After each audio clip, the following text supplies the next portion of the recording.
Shalom and welcome once again to Treasures of the Torah. I'm Pastor Matt McEwen, and this week our Torah portion is Mischpatim.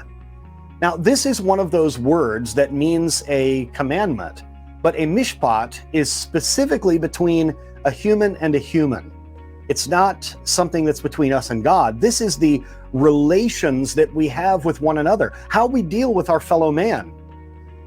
In this Torah portion, it is brought to us something that can be confusing to our Western ears if you live in the Western world, especially those of us that live in the United States or any other country that participated in the transatlantic slave trade that happened over, 400 years ago. This is not what's going on in this passage as we learn about the Eved Ivri, or the Hebrew slave, the Hebrew servant, or as it's mentioned in this particular translation of the Torah, the Hebrew bondman. Because, and as I mentioned to you last week, I'm reading out of the Kihot Chumash, which gives an inline commentary of Rashi and other commentators. And so it allows us to get really the depth and the things that are lying beneath the surface without having to look up in another volume or in other materials or commentaries. It's right there in line with the scripture. Just like, as I mentioned last week, an amplified Bible does sort of the same thing. Now, there is a distinction between the actual words of the Torah and the commentary. The words of the Torah are in bold, and so there's no confusion about what is actually in the scripture and what is the commentary. So let me read to you, starting at verse 2 of this Torah portion, about the Hebrew bondman. I'll read it to you in the language of this particular translation and commentary, and it will perhaps give you a different flavor than you have experienced before. Starting at verse 2. Although you are all now wealthy because of the loot you took in Egypt and at the Sea of Reeds, there may nonetheless come a time when things will be different. Thus, if in the future a man among you becomes so poor that he steals something and he cannot pay back its value, the court may sell him for a period of service in order to pay back his debt. The court may not, however, sell a woman thief. If any of you buys such a Hebrew bondman from the court, he shall serve his master for 6 years, and in the 7th year he shall go free without further obligation to make any payment. He will also go free in the Jubilee year, even if this occurs prior to the end of the 6 years from when he was purchased. So this sounds strange to us. Those of us, like in my case, that are in the United States or in other countries that were involved in the buying and selling of African slaves. We don't like the idea of servanthood or slavery or even indentured servitude. We don't even like to touch this subject. But this is something that is totally different. This is not buying someone and forcing them to work for you. As you see, this is a result of sin.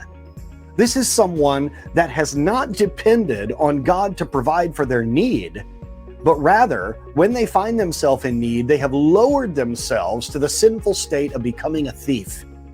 And because of that, they need to make restitution. That's just what the Torah teaches. That's only right and fair and just to pay back what is owed. And if you don't have a way of paying it back, it reminds me of perhaps you've seen maybe in a television program or a movie, if someone doesn't have money to pay their bill at a restaurant, they might wash dishes in the back of the restaurant to pay their bill.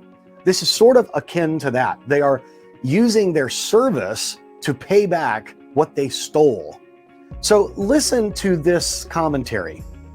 If you buy a Jewish bondman, the case of a Jew who is sold by the court as a bondman in order to repay what he stole is quite rare, and it reflects negatively on the Jewish people, focusing on the sinners among them.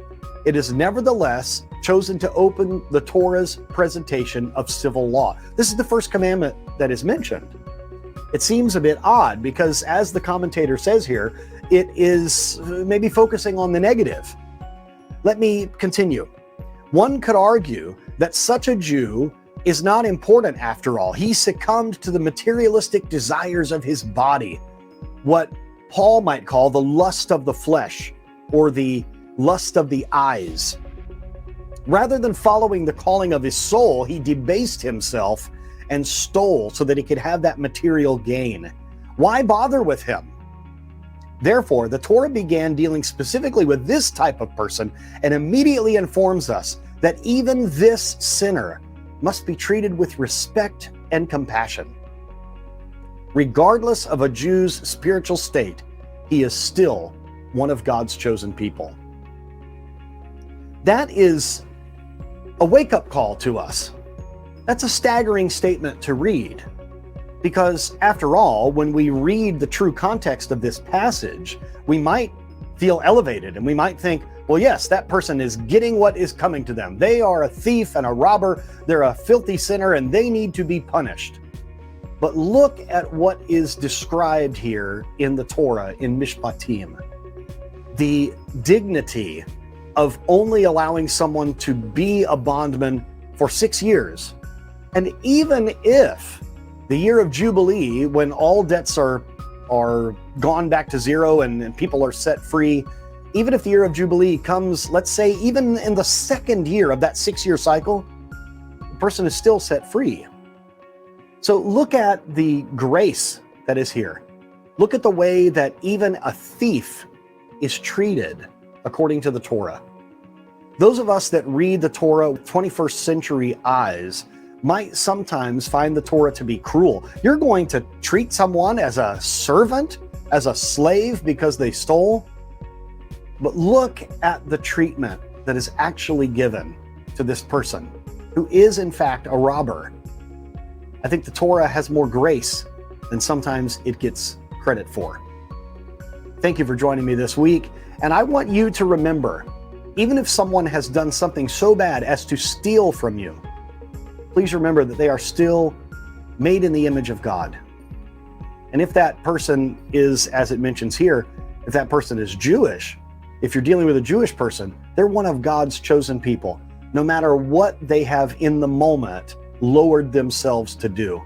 Everyone needs a chance at rectification.